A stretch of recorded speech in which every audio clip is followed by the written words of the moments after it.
Hello students, ASL के इस online platform में आपका बहुत बहुत स्वागत है। हम पिछले कई दिनों से सामाजिक अध्ययन का यहाँ पर अध्ययन कर रहे हैं और आपके जो 10th क्लास में किताब है लोकतांत्रिक राजनीति भाग 2, उसका हम अध्ययन कर रहे थे।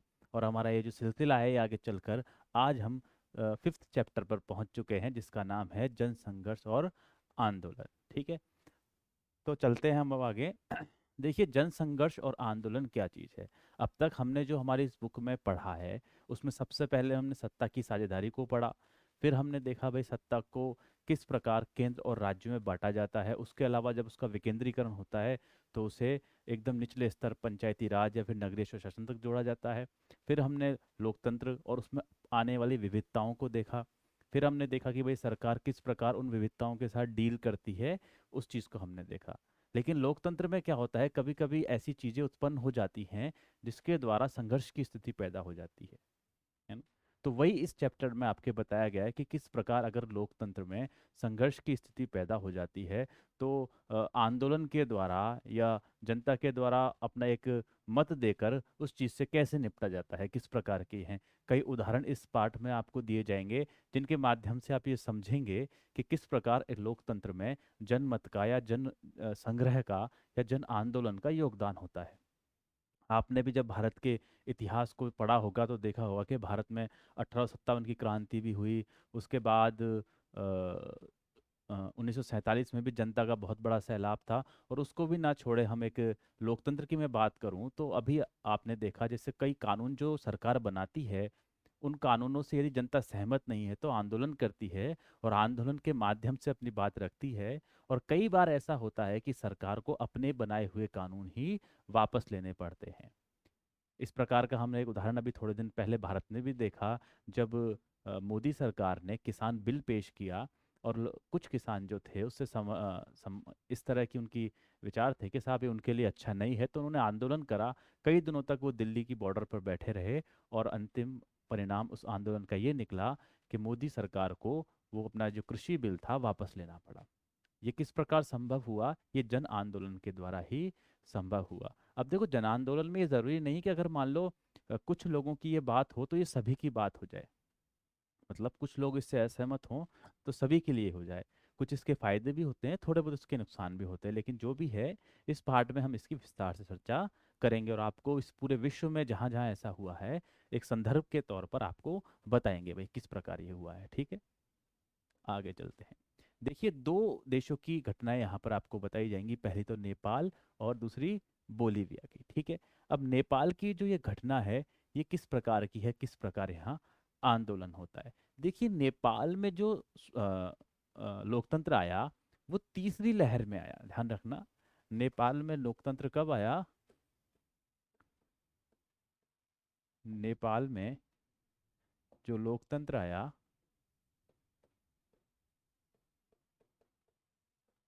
किस में आया?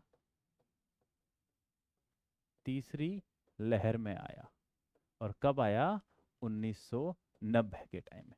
पहली लहर के देश तो वो थे जैसे अमेरिका हुआ, फ्रांस हुआ, जहां पर 1779 1789 के आसपास की जो थी उस समय आया। द्वितीय लहर में जो भारतीय लोग थे वहां आया। और तीसरी लहर जहां पर नेपाल वगैरह इस तरह के राष्ट्र थे, जो 1990 के आसपास की बात है, उस समय यहाँ पर आता है। ठीक है, अब लोकतंत्र यहाँ पर आ जाता है। लेकिन यहाँ क्या होता है कि राजतंत्र के कुछ गुण देखने को मिलते हैं। जैसे ब्रिटेन में देखा था ना अपन ने, वो था। तो यहाँ क्या होता है सब धीरे धीरे धीरे लोकतंत्र स्थापित होता है। और यहाँ के जो राजा होते हैं, वीरेंद्र सिंह, क्या नाम होता है उनका? यहाँ के राजा वीरेंद्र सिंह अपने अधिकारों को त्याग देते हैं और कहते हैं साहब कि मैं अपने अधिकारों को कम करता हूं और नेपाल के ऊपर शासन वो लोग करेंगे जिन्हें जनता चुनकर भेजेगी। ठीक है, वीरेंद्र सिंह अपने आप इस बात को स्वीकार कर लेते हैं। लेकिन होता क्या है 2005 के आसपास कि ये वीरेंद्र सिंह का जो पूरा राज परिवार होता है, इनकी क्या कर दी जाती है? इनकी हत्या कर दी जाती है। हत्या कर दी जाती है। और हत्या करने के बाद राजा कौन बनता है? ये वीरेंद्र सिंह जी के ही खानदान से एक बनते हैं, ज्ञानेंद्र सिंह। ज्ञानेंद्र सिंह यहाँ के राजा बन जाते हैं। और ये ज्ञानेंद्र सिंह जी जो होते हैं, यह पूरी तरह लोकतंत्र के खिलाफ होते हैं। तो ये क्या करते हैं, जनता द्वारा चुनी हुई सरकार को बर्खास्त कर देते हैं और पुनः राजतंत्र स्थापित कर देते हैं यहाँ पर। और इसी के संदर्भ में नेपाल के लोग संगठित होते हैं और 2006 में आंदोलन कर देते हैं वापस। क्या कर देते हैं? आंदोलन कर देते हैं। 2006 में आंदोलन कर देते हैं। ठीक है। और इस आंदोलन में क्या होता है, बड़ी संख्या में लोग भाग लेते हैं। ठीक है। इस आंदोलन में एक चीज देखने को मिलती है कि यहाँ की जो राजनीतिक पार्टियां होती हैं, वो पार्टियां आपस में एक साथ मिलकर इस राजतंत्र को खत्म करने के लिए यहाँ की सड़कों पर आ जाती है। और यहाँ पर 7 पार्टियां गठबंधन करती हैं, जिसको क्या बोलते हैं? 7 पार्टीज अलायंस। क्या बोलते हैं? 7 पार्टीज अलायंस। ये 7 पार्टियां आपस में एक साथ जुड़ती हैं और क्या बनाती हैं? 7 पार्टीज अलायंस, जिसे SPA भी कहते हैं, 7 पार्टीज अलायंस भी कहते हैं। और ये मिलकर क्या करते हैं? 4 दिवसीय बंद का आह्वान करते हैं। 4 दिन के बंद का आह्वान करते हैं साहब। आई बात समझ में? ये लोग क्या करते हैं? 4 दिन के बंद का आह्वान कर देते हैं। लेकिन ये जो बंद होता है, ये 4 दिन से कहीं और आगे बढ़ जाता है। और जहां पर एक तरफ लाखों लोग सड़कों पर आ रहे थे, धीरे धीरे लोगों का हुजूम उमड़ता है और ये लाख की जगह 3 लाख, 4 लाख, 5 लाख तक लोग पहुंच जाते हैं। ठीक है। और ये लोग क्या करते हैं? राजा को अल्टीमेटम दे देते हैं। और इस बंद के साथ साथ ही क्या होता है, माओवादी भी नेपाल के, माओवादी जो नेता होते हैं या माओवादी पार्टी जो होती है, वो भी वो भी इस आंदोलन को क्या देती दी है? समर्थन दे देती है। इस आंदोलन को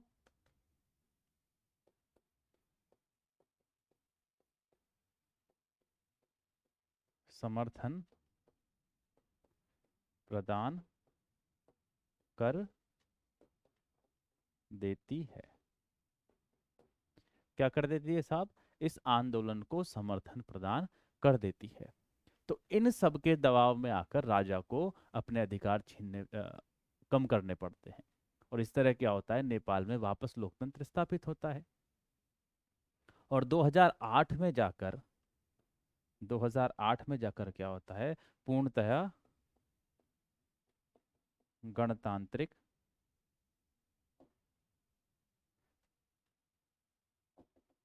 गणतान गणतांत्रिक लोकतंत्र स्थापित हो जाता है। स्थापित हो जाता है। आई बात समझ में?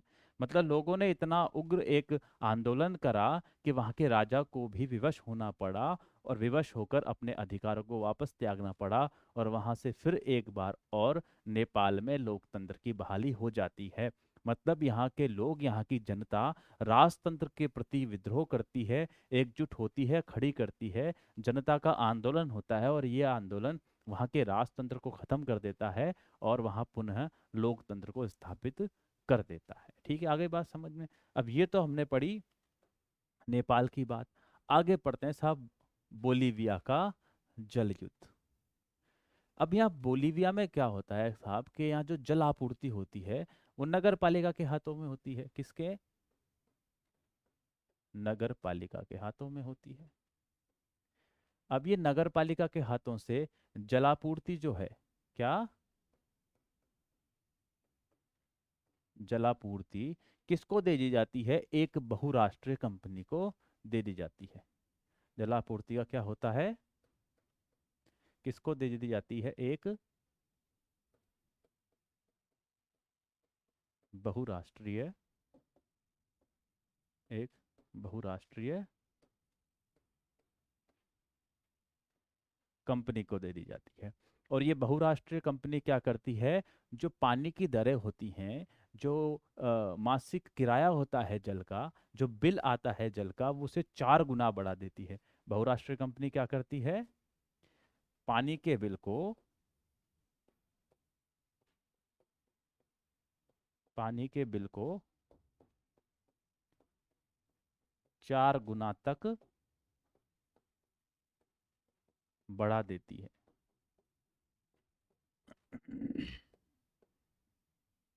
और आप इस बात से समझो इसको कि कितना बढ़ता है ये बिल, कि वहां पर जो आमदनी होती है एक परिवार की, वो औसत आमदनी लगभग 5,000 रुपये महीने होती है। उसमें से 1,000 रुपये महीने तो खाली इनका नल का बिल आने लग गया। अब आप सोचिए, पानी इतना महंगा, जहाँ एक तरफ तो भारत के कई हिस्सों में पानी बिल्कुल फ्री है, जैसे दिल्ली में कुछ एक सीमा है, उस सीमा तक पानी बिल्कुल फ्री है। राजस्थान में बात करूं, जल का संकट है, लेकिन फिर भी यहाँ पर बहुत कम रेटों में, बहुत सस्ती दरों में जल मिलता है, और लगभग सभी जगह मिलता है। लेकिन एक तरफ जहाँ पर जो पानी है वो इतना महंगा है कि किसी की आमदनी 5,000 है, उसमें से 1,000 उसे सिर्फ मासिक पानी के उपयोग के लिए देना पड़े, तो ये बहुत अपने आप में एक बहुत बड़ी रकम है। तो इस प्रकार इतनी बड़ी रकम यहाँ पर देनी पड़ी। ठीक है। अब इतना बड़ा यहाँ का बिल हो गया, तो उसके बाद क्या करा यहाँ पर जनता ने? क्या कर दिया? एक तरह से आंदोलन शुरू कर दिया। इसके उसमें क्या करा जनता ने?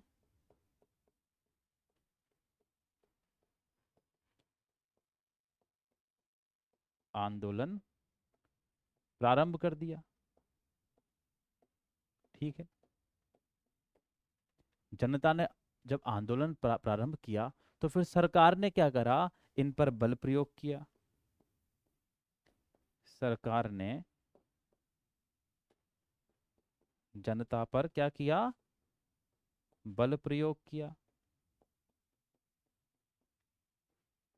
बल प्रयोग से भी जब काम नहीं चला, तो यहां पर क्या लगा दिया? मार्शल लॉ लगा दिया।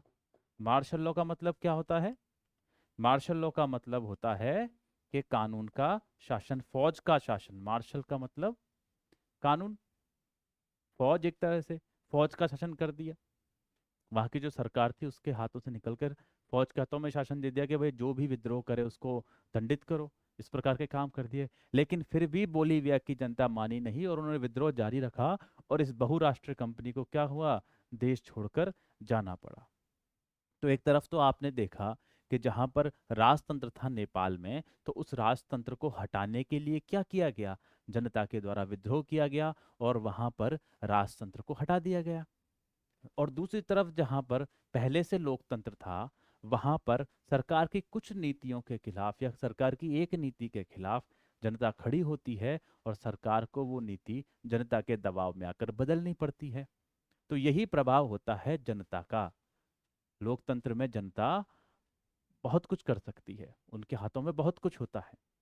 ऐसा नहीं है कि एक बार सरकार ने कोई उनको चुनकर भेज दिया तो फिर जनता उनके हमेशा अंडर रहेगी, उनके खिलाफ कुछ कर नहीं सकती। नहीं, अगर उन्होंने चुनकर भी भेजा है किसी सरकार को, और उनके खिलाफ वो नीतियां बनाती है, तो जनता संघर्ष के माध्यम से, जन आंदोलन के माध्यम से अपनी बात रख सकती है, और सरकार को पुनः अपनी बातें मनवाने के लिए मजबूर कर सकती है। यही आपको बात इस चैप्टर में बताई गई है।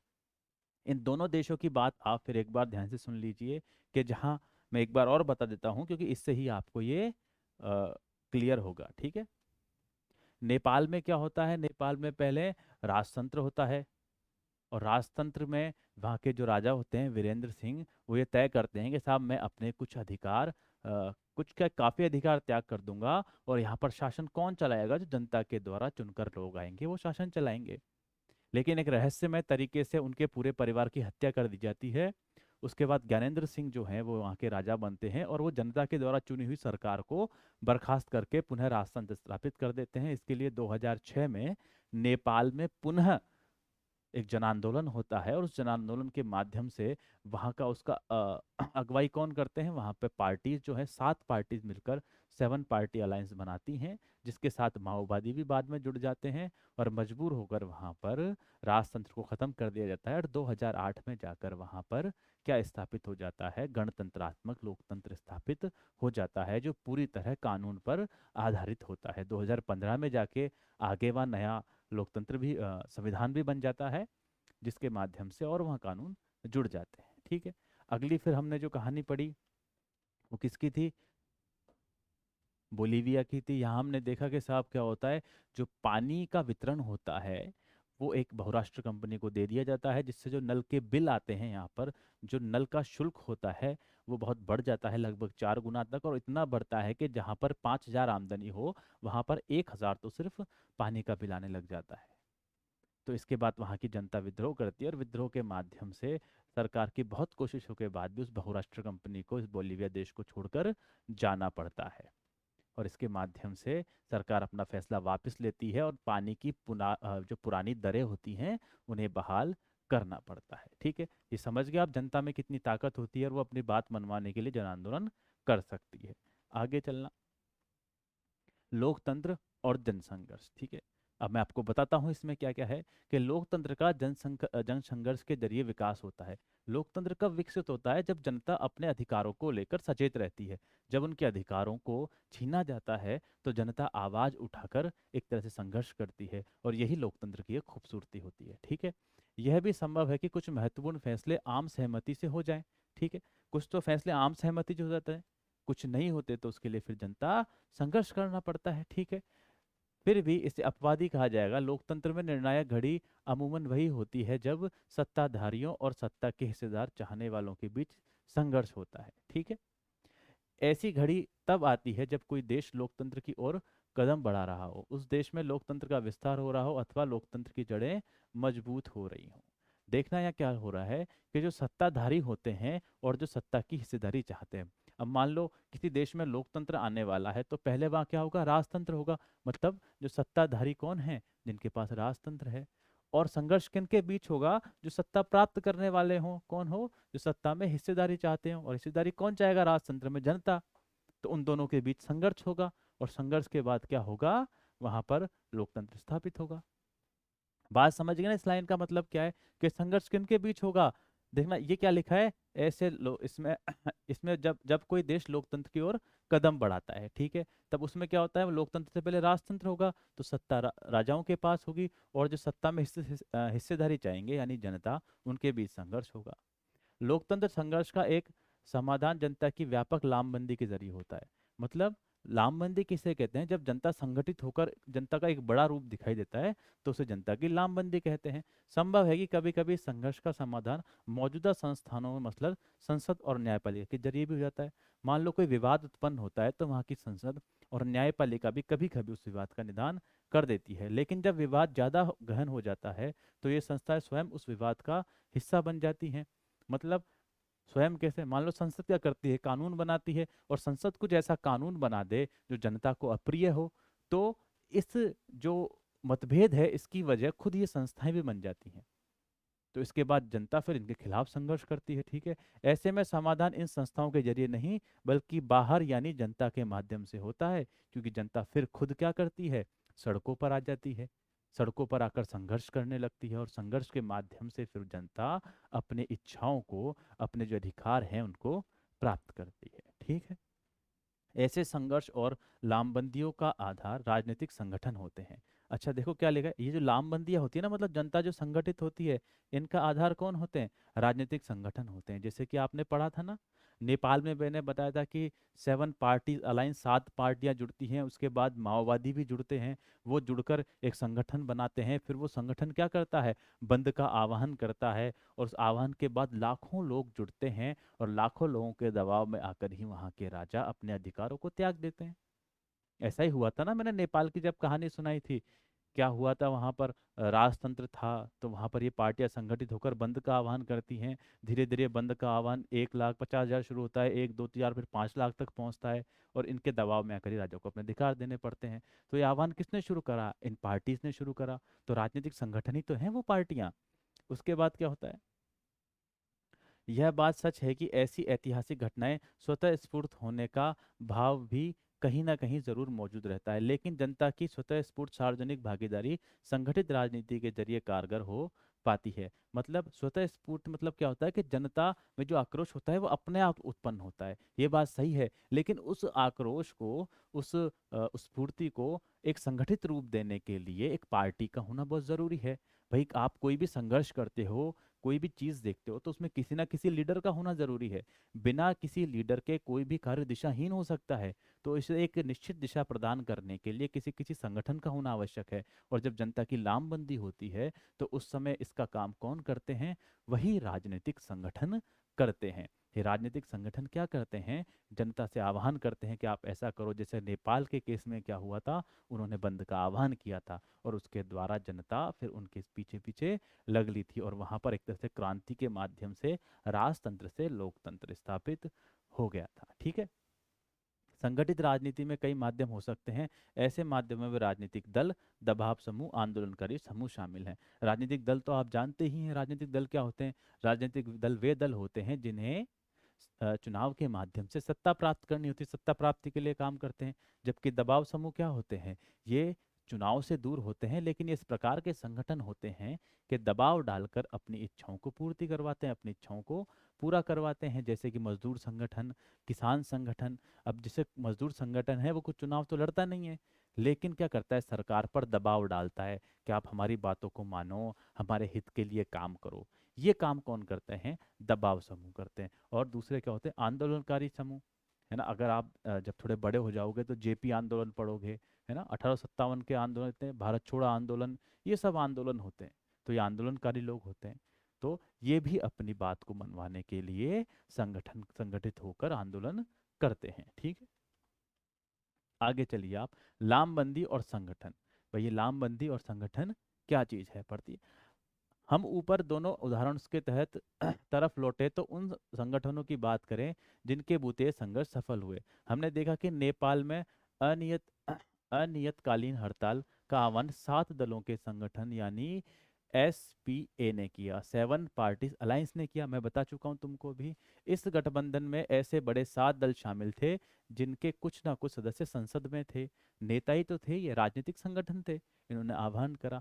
लेकिन इस जनसंघर्ष के पीछे सिर्फ एसपीए ही नहीं थी। इस संघर्ष में नेपाली कम्युनिस्ट पार्टी यानी माओवादी भी शामिल थे, मैंने ये भी बताया तुमको। ठीक है।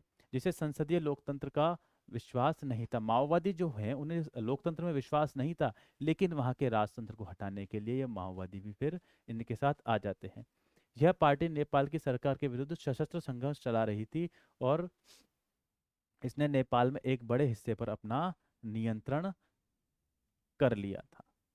है ना? वहां की जो सरकार थी उसके विरुद्ध ये काम कर रही थी और उन्होंने बहुत बड़े पर नियंत्रण कर लिया था। लेकिन जब राजतंत्र हटाने की बात आई तो इन माओवादियों ने भी समर्थन किया यहाँ पर।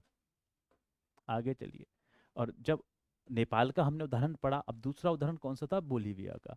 तो पानी के निजीकरण के खिलाफ बोलीविया में जो आंदोलन चला उसकी अगुवाई किसी राजनीतिक दल ने नहीं, बल्कि इस आंदोलन का नेतृत्व करने वाले फेडेकोर नामक एक संगठन ने की। वहां कोई राजनीतिक दल नहीं था, वहां किसने करी? फेडेकोर ने करी। इस संगठन में इंजीनियर और पर्यावरणवादी समेत स्थानीय कामकाजी लोग शामिल थे। कुछ पर्यावरणवादी थे, कुछ इंजीनियर थे और कुछ नॉर्मल काम करने वाले लोग थे। मैंने तुमको इससे पहले बताया था ना कि लामबंदी कौन करते हैं? राजनीतिक संगठन करते हैं, दबाव समूह करते हैं और आंदोलनकारी करते हैं। तो ये आंदोलनकारियों का एक उदाहरण है। ठीक है। इस संगठन को सिंचाई पर निर्भर किसानों के एक संघ, कारखाना मजदूरों के एक संगठन के परिसंघ, कोचबा विश्वविद्यालय के छात्र तथा शहर में बढ़ती बेघर बार बच्चों की आबादी का समर्थन मिला। इतने सारे संगठनों का समर्थन फिर इस आंदोलन को मिलता है। इस आंदोलन को सोशलिस्ट पार्टी ने भी समर्थन दिया। और जब भी कोई ना कोई सा आंदोलन होता है तो कोई ना कोई सी पार्टी उस आंदोलन को अपना समर्थन जरूर देती है। जैसे भारत में भी किसान आंदोलन हुआ तो बीजेपी को छोड़कर बाकी पार्टी जो थी उन्होंने उसका समर्थन कर दिया, क्योंकि वो विपक्ष में थी। है ना? और विपक्ष का तो काम ही होता है सत्ता पक्ष से उल्टी बात करना। ठीक है, तो इन्होंने समर्थन कर दिया। सन 2006 में बोलीविया में सोशलिस्ट पार्टी की सत्ता हासिल हुई। जब इन्होंने समर्थन करा तो उसका उनको फायदा भी हुआ, इस संघर्ष का समर्थन करा तो, और उन्हें सत्ता भी हासिल हो गई फिर। ठीक है। अब देखिए साहब, दबाव समूह और आंदोलन क्या चीज होती है। ठीक है, दबाव समूह क्या होते हैं, ध्यान देना। दबाव समूह क्या होते हैं? दबाव समूह, देखना, दबाव समूह जो होते हैं वो प्रत्यक्ष रूप से चुनाव में भाग नहीं लेते। ठीक है, पहली लाइन क्या है इसमें? दबाव समूह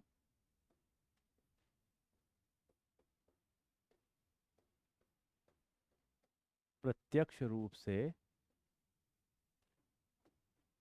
राजनीति या चुनाव ले सकते हो, प्रत्यक्ष रूप से चुनाव में भाग नहीं लेते। ठीक है, प्रत्यक्ष रूप से चुनाव में भाग नहीं लेते, डायरेक्ट चुनाव नहीं लड़ते। ये क्या करते हैं?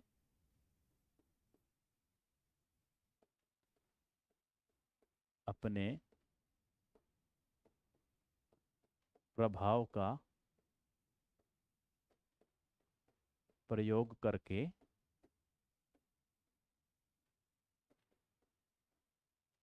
अपनी बात मनवाते हैं। क्या करते हैं? अपने प्रभाव का प्रयोग करते हैं और अपनी बात को मनवाते हैं। आई बात समझ में? दबाव समूह क्या करेंगे? सीधे चुनाव नहीं लड़ेंगे, लेकिन जो पार्टी चुनाव जीत कर आएगी उस पर प्रेशर डालते हैं कि हमारी बातों को मानो। जैसे आरएसएस हुआ, मजदूर संगठन हुआ, है ना, छात्र संगठन हुआ। ऐसे संगठन क्या होते हैं? ये दबाव समूह होते हैं।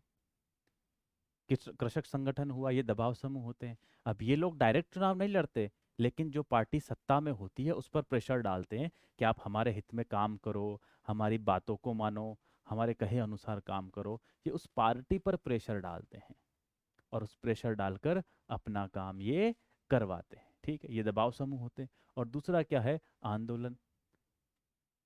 जब ये दबाव समूह या फिर ऐसा कोई समूह जो इस देश में है या किसी भी देश में है, तो उनके हितों के खिलाफ अगर कोई चीज होती है तो उसे मनवाने के लिए वो आंदोलन करते हैं, हड़ताल करते हैं।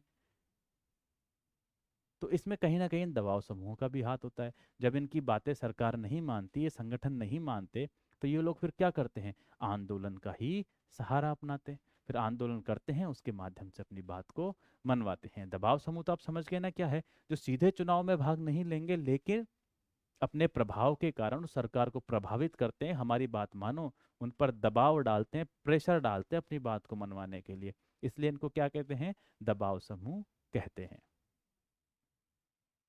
वर्ग विशेष के हित समूह और जन सामान्य के हित समूह। अब देखिए क्या है, इस आंदोलन में कई कबार क्या होता है कि कुछ हित केवल और केवल किसी वर्ग विशेष के होते हैं। तो उन वर्ग विशेष के जो हित होते हैं और जो पूरी समाज के, मतलब जो जन सामान्य होते हैं, उनके हितों में किस प्रकार सामंजस्य बैठता है। हित समूह अमूमन समाज के किसी खास हिस्से अथवा समूह के हितों को बढ़ावा देना चाहते हैं। जब भी तो वो दबाव समूह होते हैं, क्योंकि वे एक पूरे समाज का एक साथ कोई संगठन नहीं होता। वो तो किसी विशेष एक क्षेत्र का, विशेष एक लोगों का संगठन होता है, और वो अपने हितों के लिए प्रेशर डालते हैं। तो उनके हित और पूरे समाज के हित एक नहीं हो सकते। ठीक है, तो सरकार इस प्रकार की बातें कैसे माने कि हम सिर्फ एक पर्टिकुलर किसी वर्ग के लिए ही काम कर रहे हैं, किसी समूह के लिए ही काम कर रहे हैं, बाकी सब के लिए नहीं कर रहे। तो ये फिर सामंजस्य जो है वो सरकार को बिठाना पड़ता है। मजदूर संगठन, व्यापारिक संघ, पेशेवर, वकील, डॉक्टर, शिक्षक आदि के निकाय इस तरह के दबाव समूह के उदाहरण हैं। मैंने बताया ना, मजदूर संगठन हुआ, सैनिक संगठन हुआ, व्यापार संगठन हुआ, वकीलों का संगठन हुआ। अब देखना एक बात, जैसे जो मजदूर संगठन है उसकी मांगे निश्चित रूप से व्यापारिक संघ की मांगों से विपरीत होगी। तो अगर मजदूर संगठन कोई मांग करेगा तो सरकार मानेगी, तो फिर व्यापारिक संगठन भी कहेंगे साहब ये तो हमारे विरुद्ध बात है। तो मजदूर संगठन की बात बाकी लोगों के हित की बात हो, ऐसा पॉसिबल नहीं है। तो इसी असमंजस में सरकार होती है और यही बातें फिर उनको देखनी पड़ती है, भाई क्या है। ये दबाव समूह वर्ग विशेषी होते हैं, किसी एक वर्ग के होते हैं। ठीक है, सर्वसाधारण तो होते नहीं है, क्योंकि मजदूर संघ के वर्ग का होगा, व्यापारी व्यापारिक हित की बात करेंगे, वकील वकीलों के हित की बात करेंगे, डॉक्टर डॉक्टरों के हित की बात करेंगे, और शिक्षक वर्ग के हित हित की बात करेगा। तो ये पर्टिकुलर अपने अपने वर्ग के हित की बात करते हैं, तो इनकी इच्छा सर्वसाधारण की इच्छा, जन सामान्य की इच्छा नहीं हो सकती। ठीक है। ये दबाव समूह वर्ग विशेषी होते हैं क्योंकि ये समाज के किसी खास तबके, मसलन मजदूर, कर्मचारी, व्यापारी, उद्योगपति, धर्म विशेष के अनुयायी अथवा किसी खास जाति आदि के प्रतिनिधित्व करते हैं। भाई मजदूर संगठन मजदूर का प्रतिनिधित्व करेगा, व्यापार संगठन व्यापारियों करेगा, वकीलों का संगठन वकीलों का करेगा। तो ये उस संगठन का, अपने पर्टिकुलर संगठन का प्रतिनिधित्व करते हैं, ये पूरे समाज का प्रतिनिधित्व नहीं करते। ठीक है। ऐसे दबाव समूह को मुख्य सरोकार पूरे समाज का नहीं बल्कि अपने सदस्यों की बेहतरी के लिए कल्याण करना होता है। भाई जो संगठन है वो अपने हित के लिए ही काम करेगा ना, दूसरे संगठन के हित के लिए तो काम करेगा नहीं। इसलिए जो दबाव समूह की मांगे होती हैं, ये साधारणतः अपने वर्ग के हितों के लिए ही होती हैं। आगे चलिए। आंदोलनकारी समूह। अब दबाव समूह तो आप पढ़ चुके हैं, आंदोलनकारी समूह पढ़िए। दबाव समूह के समान किसी आंदोलन में कई तरह के समूह शामिल होते हैं। भाई दबाव समूह तो पर्टिकुलर एक का ही होता है, लेकिन आंदोलनकारी में कई तरह के समूह शामिल हो जाते हैं। ऊपर कुछ उदाहरण दिए गए हैं जिनकी इस एक साधारण विशेषता की ओर संकेत मिलता है। अधिकतर आंदोलन, कौन से आंदोलन, जैसे जो नेपाल में आंदोलन हुआ, ठीक है ना, जो बोलीविया में हुआ। अब बोलीविया में जो आंदोलन हुआ, नेपाल में जो आंदोलन हुआ था, वहां पर क्या है, एक राजनीतिक पार्टी थी जो लोकतंत्र स्थापित करना चाहती थी, जबकि एक माओवादी थे जो बिल्कुल अलग थे, जो सशस्त्र विद्रोह करते थे। उन दोनों ने भी मिलकर क्या करा, सरकार के खिलाफ लड़ा। तो आंदोलन में तो क्या होता है, एक से अधिक संगठन मिलकर आंदोलन करते हैं, जबकि जो दबाव समूह होते हैं वो तो सिर्फ और सिर्फ किसी वर्ग विशेष की ही बात करते हैं कि ये हमारा वर्ग है, इसी का ही भरण पोषण होना चाहिए, यही आगे बढ़ना चाहिए। जबकि आंदोलन में ऐसा नहीं होता। आंदोलन में क्या होता है, एक से अधिक समूह एक साथ मिलकर किसी विशेष कार्य को करने की बात करते हैं। जैसे कि हमने वहाँ भी देखा था, बोलीविया में भी, जहाँ पर एक संगठन होता है उसको फिर इंजीनियर्स भी समर्थन देते हैं, कृषक भी समर्थन देते हैं, ये सब लोग समर्थन दे देते हैं। तो वहाँ भी कई संगठनों का, कई दबाव समूह का एक साथ मिल जाते हैं। तो आंदोलन में क्या होता है कि कई समूह एक साथ जुड़ते हैं, जबकि दबाव समूह पर्टिकुलर अपने, सिर्फ अपने हित की बात करता है। ठीक है ना। अधिकतर आंदोलन किसी खास मुद्दे पर केंद्रित होते हैं। ऐसे आंदोलनों का एक सीमित समय सीमा के भीतर किसी एक लक्ष्य को पाना होता है। ठीक है।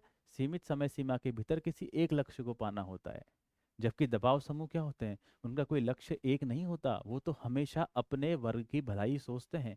जैसे मान लो वकील पक्ष है, तो ऐसा थोड़ी एक चीज मिल गई और बैठ जाएंगे। नहीं, वो तो हमेशा ही वकीलों के पक्ष की ही बात करेंगे। मजदूर संगठन होगा तो एक मांग को रखकर ऐसा थोड़ी फिर दोबारा कोई मांग करेगा ही नहीं। ऐसे थोड़ी मान लो जैसे एक बार लोकतंत्र मिल गया तो उसके बाद उन्होंने लोकतंत्र की मांग छोड़ दी। लेकिन दबाव समूह में तो क्या होता है, दबाव समूह में तो हमेशा वो दबाव बनाते हैं। भाई नेपाल में यही तो हुआ था ना, लोकतंत्र स्थापित होते ही आंदोलन खत्म हो गया। अब मान लो आज ये करते हैं, मजदूर कहते हैं मजदूरी बढ़ाओ, तो उसके बाद मजदूरी बढ़ाने के बाद कोई मजदूरों का समूह खत्म तो नहीं हुआ, वो तो बना रहेगा। भाई आंदोलन तो उनकी मांग पूरी होते है खत्म हो जाता है, समाप्त हो जाता है। लेकिन कोई दबाव समूह है वो तो हमेशा ही बना रहता है और हमेशा ही अपने वर्ग के हित की बात करता है। मान लो वकीलों का संगठन है, वकीलों को कोई रियायत दी जाती है, तो उसके बाद भी वो संगठन बना ही रहेगा, फिर उनकी कोई नई मांग आ जाएगी। ठीक है। मजदूरों का संगठन है, आज मान लो उनकी मांग है कि हमारी न्यूनतम मजदूरी बढ़ाई जाए। आप मजदूरी बढ़ा दोगे, उसके बाद वो संगठन खत्म नहीं होगा, वो यथास्थित अपनी जगह पर ही रहेगा। फिर थोड़े दिन बाद उनकी कोई दूसरी मांग आ जाएगी। या फिर मान लो कोई ऐसी हो कि भाई न्यूनतम जो कार्य की मजदूरी है उसका कोई न्यूनतम घंटे निर्धारित नहीं किए जाएंगे, इस तरह कोई उल्टा कानून बन जाए। या फिर कार्यस्थल पर उनकी जो सेफ्टी है उसको ध्यान में रखकर कोई कानून ना बनाया जाए, या फिर उसमें थोड़ी ढील दे दी जाए, तो फिर उसके खिलाफ वो वापस खड़े हो जाएंगे। संगठन तो वहाँ का वहीं रहेगा, वो कहीं जाएगा नहीं। जबकि आंदोलन में क्या होता है, कुछ निश्चित समय के लिए होता है, मांगे पूरी होती हैं और आंदोलन को फिर खत्म कर दिया जाता है। ठीक है। कुछ आंदोलन ज्यादा सार्वभौम प्रकृति के होते हैं और एक व्यापक लक्ष्य को बहुत बड़ी समयावधि तक हासिल करते हैं। मतलब ऐसा हो सकता है कि कोई आंदोलन, कुछ विशेष आंदोलन हो जो लंबे समय तक के लिए चलें, जिन्हें, जैसा आप पढ़ोगे बिजूलिया किसान आंदोलन का राजस्थान में हो, तो वो भी काफी लंबी अवधि के लिए चला था, है ना। भारत का स्वतंत्रता आंदोलन वो भी काफी लंबी अवधि के लिए चला था। तो कुछ ऐसे आंदोलन होते हैं जो दीर्घकालिक लक्ष्य के होते हैं, तो निश्चित रूप से बड़ी अवधि के लिए चल सकते हैं। आइए आगे। दबाव समूह और आंदोलन राजनीति पर कैसे असर डालते हैं। ठीक है। दबाव समूह और आंदोलन राजनीति पर किस प्रकार असर डालते हैं, ये चीज हम देखेंगे। देखिए ना, दबाव समूह और आंदोलन अपने लक्ष्य तथा गतिविधियों के लिए जनता का समर्थन और सहानुभूति हासिल करने की कोशिश करते हैं। ठीक है ना। भाई अकेले दबाव समूह कुछ कर नहीं सकता, उसे अपने फेवर में जनता को लेना ही पड़ता है। ऐसे ही आंदोलनकारी होते हैं। कोई भी आंदोलन कब सफल होता है, जब उसमें अधिक से अधिक लोग शामिल होते हैं। अधिक से अधिक लोग शामिल होंगे तभी तो वो आंदोलन आंदोलन कहलाएगा, बड़ा आंदोलन कहलाएगा। अगर उसमें 20 30 50 लोग शामिल हुए तो उनकी मांगों को सरकार क्यों मानेगी।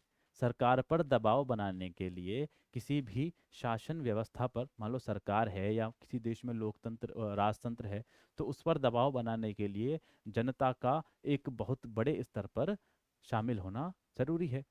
तो वो शामिल कब होंगी, जब जनता का समर्थन इनको हासिल होगा, तभी जाकर तो ये शामिल होंगे। ठीक है।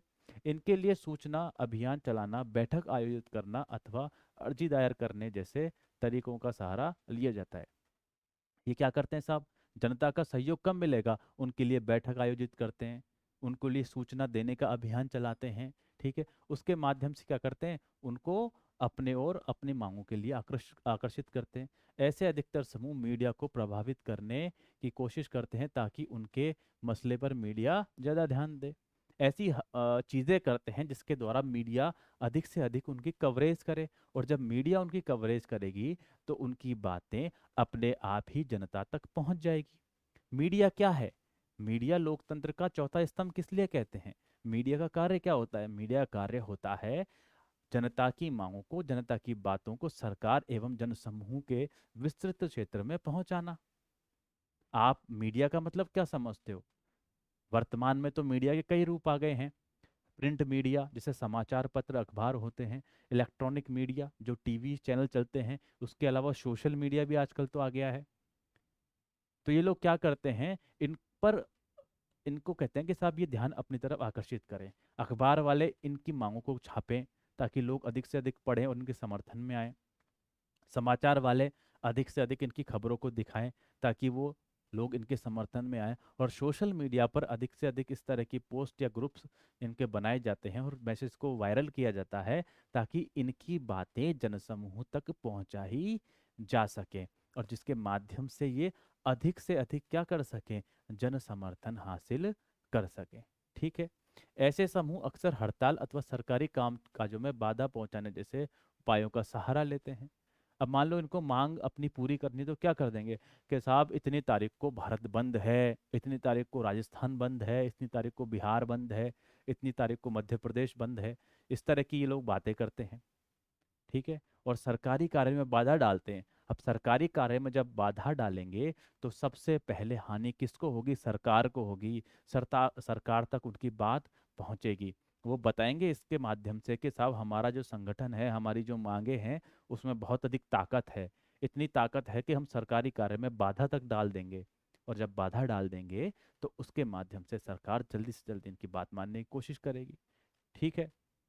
मजदूर संगठन, कर्मचारी संघ, अधिकतर आंदोलनकारी समूह अक्सर ऐसी युक्तियों का इस्तेमाल करते हैं कि सरकार उनकी मांगों की तरफ ध्यान देने के लिए बाध्य हो जाए। कौन कौन से बता रहे हैं सामान्यतः, मजदूर संगठन हुए, जो कर्मचारी हुए, सरकारी कर्मचारी हुए, ये क्या करते हैं, इस तरह की युक्ति ज्यादा करते हैं कि सबसे पहले क्या करो, सरकारी काम में बाधा पहुंचाओ ताकि क्या हो, जल्दी से जल्दी सरकार का ध्यान इनकी तरफ आकर्षित हो जाए। अरे भाई जब सरकार के काम ही कर दोगे, मान लो गवर्नमेंट क्या करती है, शासन चलाती है। आप किसी स्टेट को ही बंद कर दो, जब स्टेट ही बंद है तो गवर्नमेंट शासन किस पे चलाएगी। तो सबसे पहले ध्यान गया ना फिर सरकार की तरफ। और मान लो कोई सरकारी कर्मचारी है, वो बहिष्कार कर देते हैं, साहब आज हम ऑफिस ही नहीं आएंगे। मान लो एक बात सुनो कि कोई शिक्षक है या कोई डॉक्टर हैं, कर्मचारी हैं वो भी, डॉक्टर हड़ताल कर देंगे, साहब हम नहीं आएंगे आज, तो हॉस्पिटल बंद हो जाएंगे। सरकार की दिक्कत मरीजों को कौन देखेगा, ये दिक्कत वाली बात है ना। तो फिर क्या होगा, सरकार की तरफ इन संगठनों का ध्यान बहुत जल्दी पहुंच जाएगा और उनकी मांगे सरकार तक पहुंचेगी ताकि सरकार जल्दी से जल्दी उनकी मांगों पर विचार करे और उनको पूरा करने की कोशिश करें। याद करो आप, जब किसान आंदोलन हुआ था तो किसानों ने क्या करा, किसानों ने सबसे पहले दिल्ली की जो रोड है, हाईवे है जिसमें दिल्ली से एंटर होते हैं, वहां जाकर बैठ गए। अब सब समाचार वाले, न्यूज़ चैनल वाले सब उनके पास पहुंच गए, दिन भर टीवी में लाइव आता था साहब के किसान जो है इस फैसले से नाखुश हैं और आंदोलन कर दिया है, और राकेश टिकैत उनके लीडर हैं, और ये वहाँ जाकर बैठ गए हैं और अपनी बातों को मनवाने की कोशिश कर रहे हैं। तो ये किस प्रकार संभव हो पाया? क्योंकि उन्होंने क्या करा, ऐसा काम करा जिससे राजकीय कार्य में बाधा पहुंचे। भाई दिल्ली सब सारे नेता आते जाते हैं, सब कुछ होता है, तो एक तो मीडिया का ध्यान उनकी तरफ गया, और एक फटाफट से सरकार को उनकी बात का पता लग गया। ठीक है, तो इस तरह के ज्यादातर ये संगठन अपनाते हैं।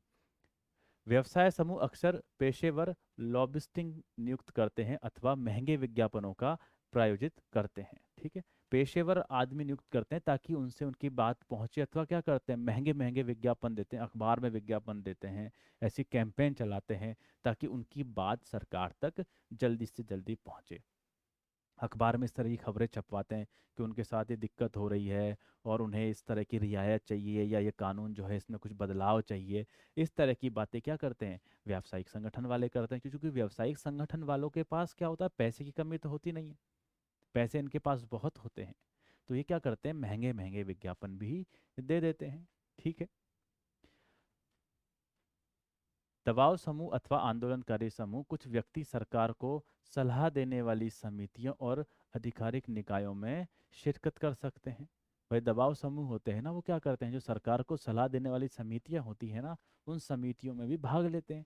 क्योंकि दबाव समूह वही तो होते हैं जो चुनाव में प्रत्यक्ष रूप से, सीधे रूप से तो भाग नहीं लेते, लेकिन जो सरकार बन जाती है उसके बाद अपनी मांगों को मनवाने के लिए सरकार पर दबाव डालते हैं, और दबाव डालने की क्षमता रखते हैं, तभी तो सरकार उनकी बात मानती है।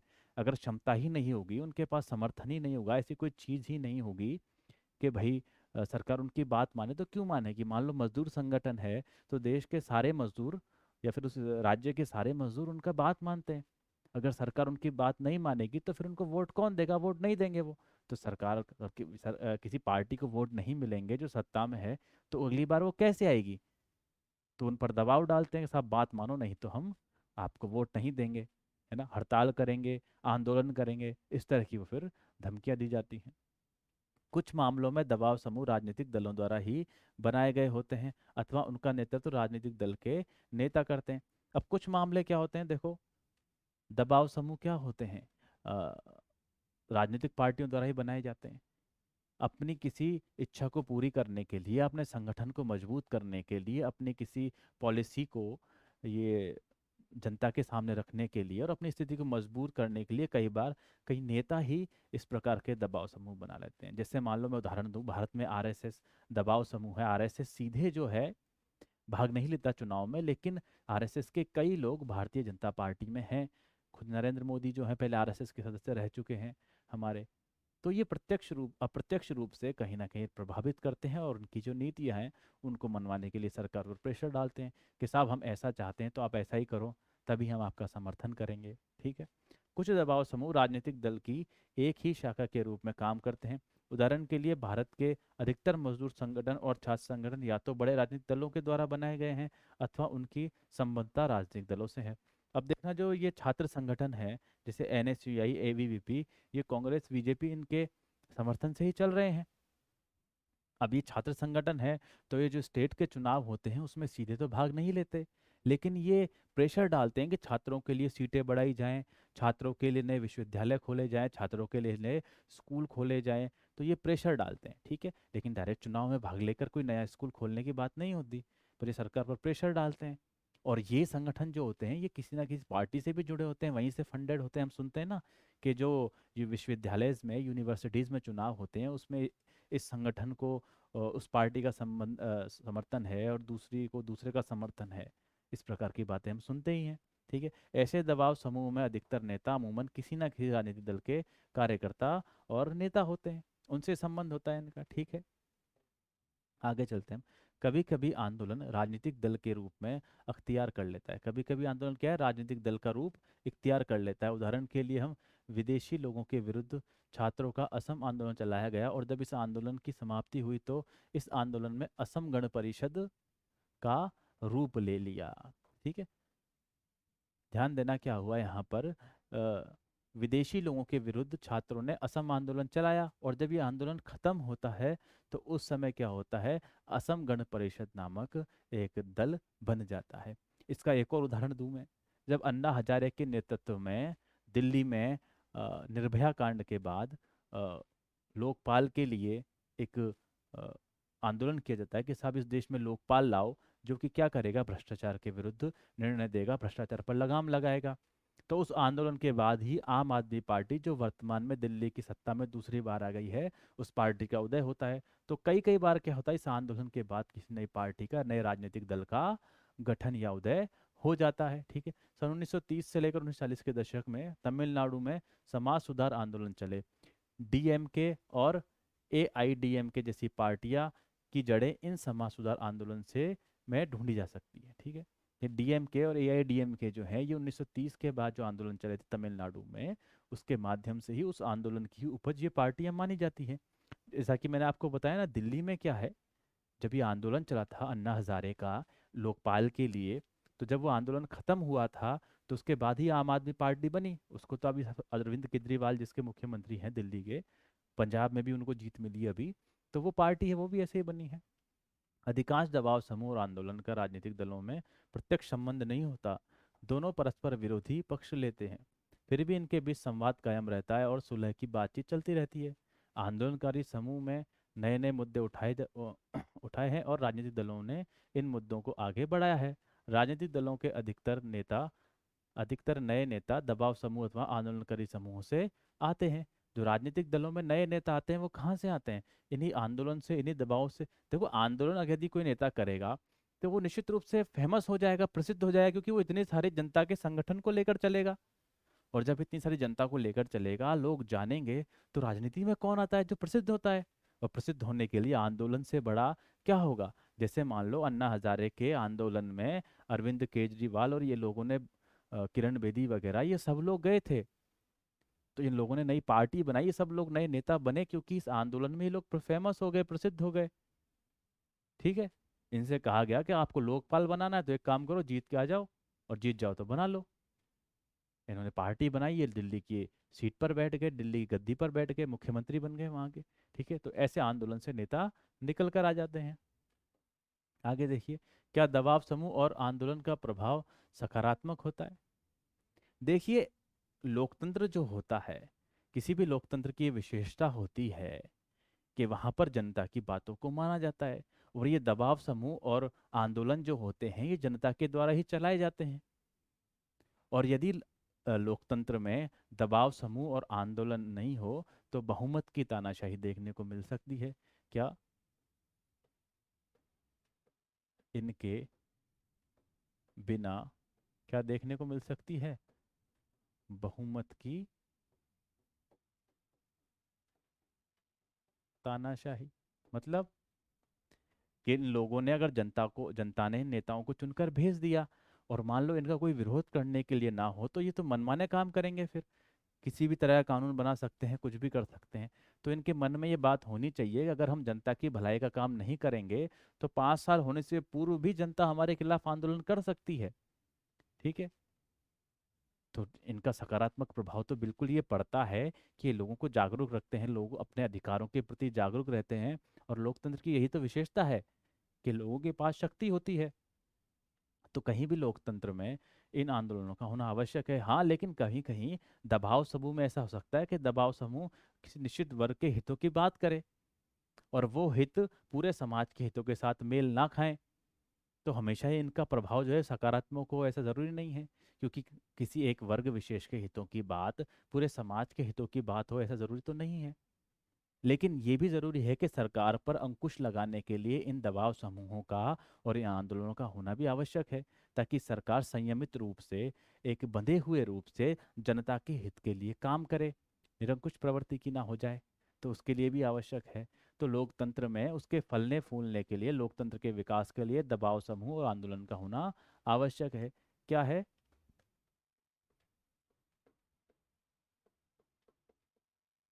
लोकतंत्र के विकास के लिए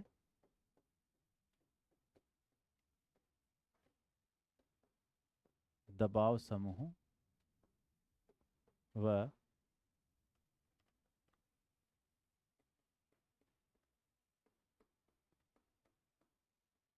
आंदोलन का होना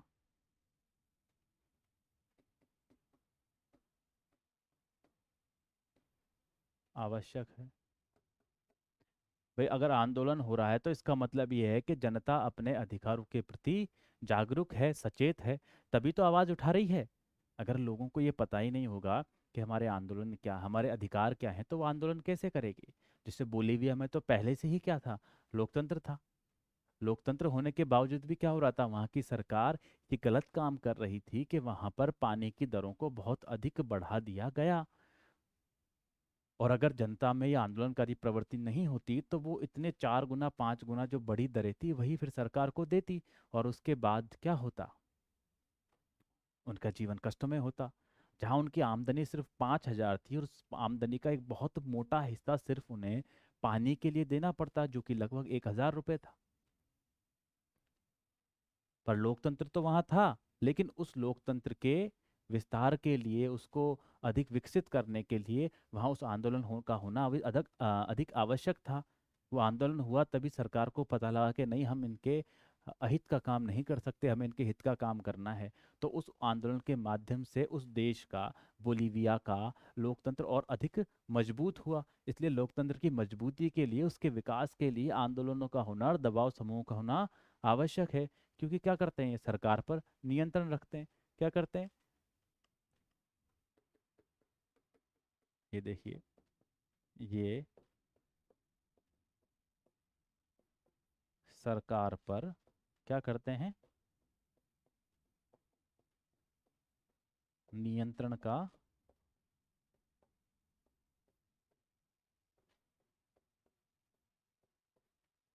कार्य करते हैं। भाई सरकार पर नियंत्रण करते हैं, उसे निरंकुश होने से रोकते हैं कि आप निरंकुश नहीं हो सकते। इस तरह हमने देखा कि इस चैप्टर में कैसे दबाव समूहों को और आंदोलन को बताया गया। ठीक है, जनसंघर्ष को और आंदोलनों को किस प्रकार बताया गया है, किस प्रकार लोकतंत्र में जनसंघर्ष और आंदोलन आवश्यक हैं, किस प्रकार लोकतंत्र इन जनसंघर्ष और आंदोलनों के माध्यम से और अधिक विकसित होता है। लोकतंत्र का एक अधिक परिष्कृत, एक अधिक साफ, एक अधिक प्यूरिफाइड रूप हमको देखने को मिलता है। एक सुदृढ़ लोकतंत्र की स्थापना के लिए इनका होना आवश्यक है। अपना ये चैप्टर अधिक यहीं तक है आज। फिर अब अगली क्लास में अगले चैप्टर को पढ़ेंगे। धन्यवाद।